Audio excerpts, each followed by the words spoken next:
कृष्ण और बलराम निकले हैं गायों को लेकर। अब तक तो बछड़े चराते थे, अब गायें लेके निकले हैं। गायों को चराया, वन में विविध प्रकार की क्रीड़ाएं की, खेले, कुश्ती की, मस्ती की, खाया पिया आदि आदि करने के बाद वंशी बजाई ठाकुर ने, कन्हैया ने वंशी बजाई। वंशी बजाते ही सारी गायें एकत्र हो गईं। सारी गायों के एकत्र होने पर सबके सब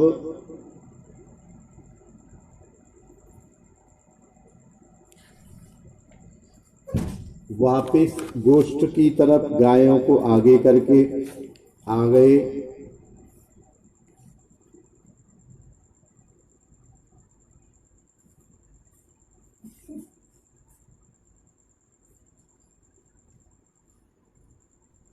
घर आकर उन्होंने मधुर मिष्ठान्न आदि का आस्वादन किया।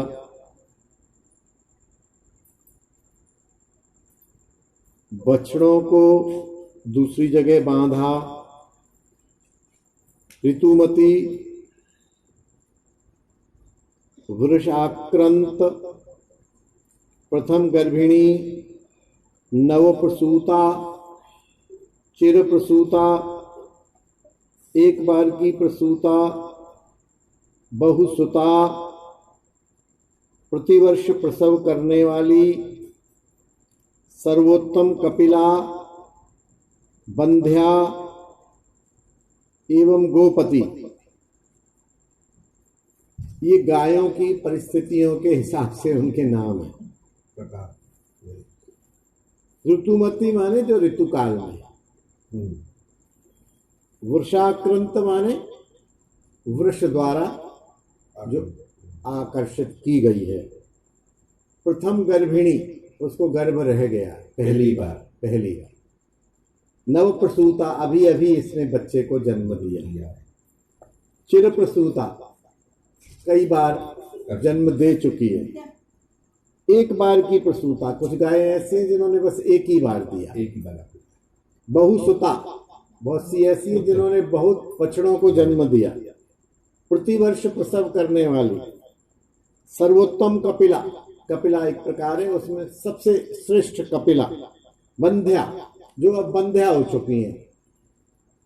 गोपति, षंड, वैसी हो जाती है ना एक गाय, जो क्या बोलते हैं उसको, हल्ल, वो गाय किसी मतलब की नहीं। ना वो प्रसूता होती है, ना दूध देती है, ना वो चल सकती है, ना खा सकती, बस केवल प्रसाद खाना, अपना भोजन करती रहती है। बुढ़ी हो गई है दादी की तरह। इन सबको पृथक पृथक वास कराया, अलग अलग बांधा ग्रुप में। जो जैसी थी उनको उसी ग्रुप में बांधा। गंगा एवं कालिंदी नाम की गौओं को भी इस प्रकार अलग अलग बांधा। अब इस समय भगवान के गौचारण को जाते समय ब्रजवासियों ने जो मंगल पूजन आदि किया था, उससे भी बहुत अधिक आश्चर्य भाव से ब्रजवासियों ने मांगलिक वस्तुएं हाथ में लेकर ब्राह्मणों को एवं भूपतियों को आगे करके उनके पास गमन किया, उनकी आरती उतारी और गोपाल एवं बलराम को गोपगणों के साथ आदर पूर्वक घर में ले आए। सुखपूर्वक माताजन ने तथा पति पुत्रवती विशिष्ट युवतियों ने सुंदर भाव से उनको लाड़ करते हुए उनको प्रसन्न किया।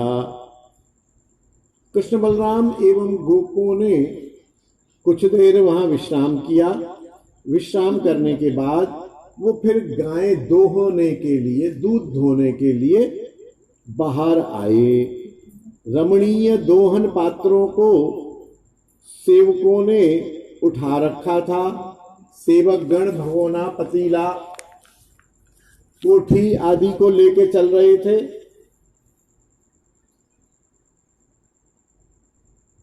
कृष्ण और बलराम ने आज पहली बार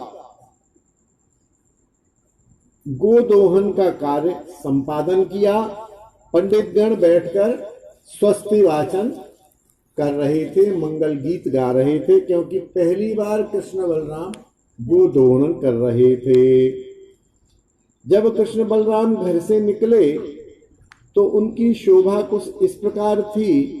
उनके हाथ में एक लकुटी थी, लाठी, रत्नों से खचित गोबंधन की रज्जू की भांति पाग शोभित हो रही थी। पाग बांध रखी थी सिर पर, और जो चल रहे थे कृष्ण और बलराम ऐसी मस्ती में चल रहे थे जैसे हाथी झूमता हुआ चलता है। कृष्णांग एवं गौरांग जब गौओं का दोहन कर रहे थे उस समय जिसके सिरों पर मोती लटक रहे थे, ऐसी तो गोबंधन डोरी शोभित हो रही थी।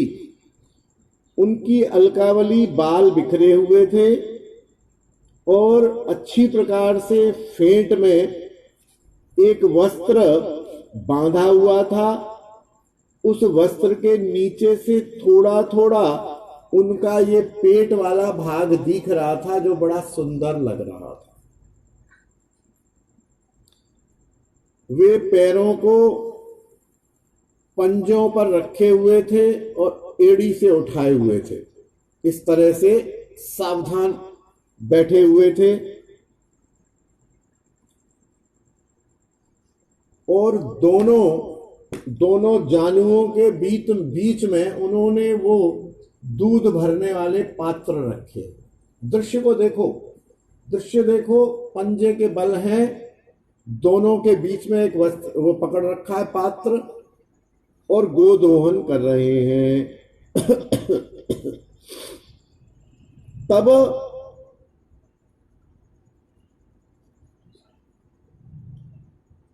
गौओं को अत्यंत न दोहने पर भी प्रचुर दूध प्राप्त करके उनकी देखभाल के लिए उनको अन्य गोपों को दे दिया। ये नहीं कि पूरा जितना दूध है गाय में से सब निचोड़ लिया। जितना चाहिए था उससे अधिक गौओं ने स्वेच्छा से दे दिया। अभी और दूध था फिर भी उनको छोड़ दिया कि चलो इनको ले जाओ, इससे हो गया, तो इसकी देखभाल करो, इसको घास वास दो, नहलाओ धुलाओ, जो करना है।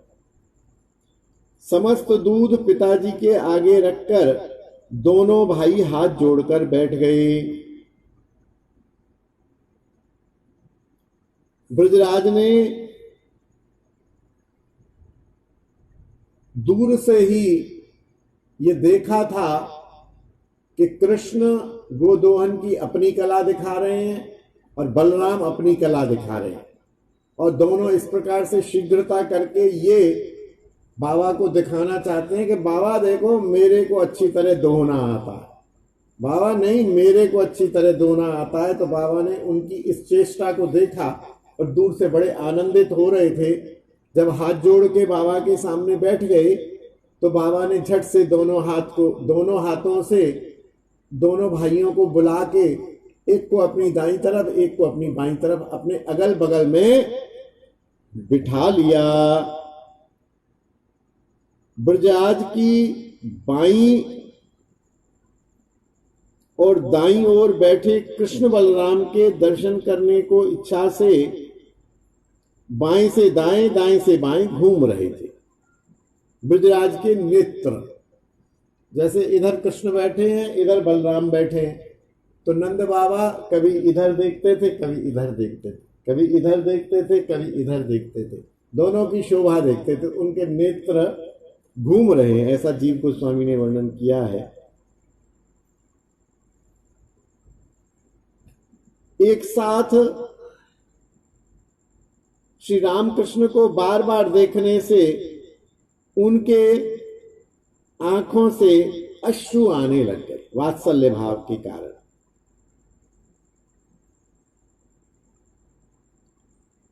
इन अश्रुओं के होने से उनका मन भी दो भागों में विभक्त हो गया, ऐसा उन्होंने जाना। इस प्रकार उन्होंने आओ आओ बुलाकर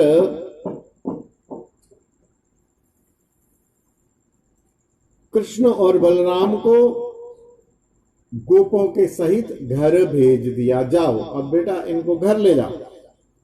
उन्होंने घर आकर समस्त आत्मीय गोष्ठी में मिठाई बांटी। कृष्ण बलराम जो आए तब उनके जो अपने घनिष्ठ मित्र थे उन सबको उन्होंने मिठाई खिलाई, सखा आदि जो थे। फिर कृष्ण बलराम अपने अपने कमरों में चले गए, अपनी अच्छी सुंदर शैयाओं पर शयन करने लगे। दोनों की माताएं उन्हें प्यार करने लगी। दोनों के सेवकगण दोनों के पैर वैर दबा के, हाथ पैर दबा के उनकी सेवा करने लगे। और तब पता नहीं कब दोनों को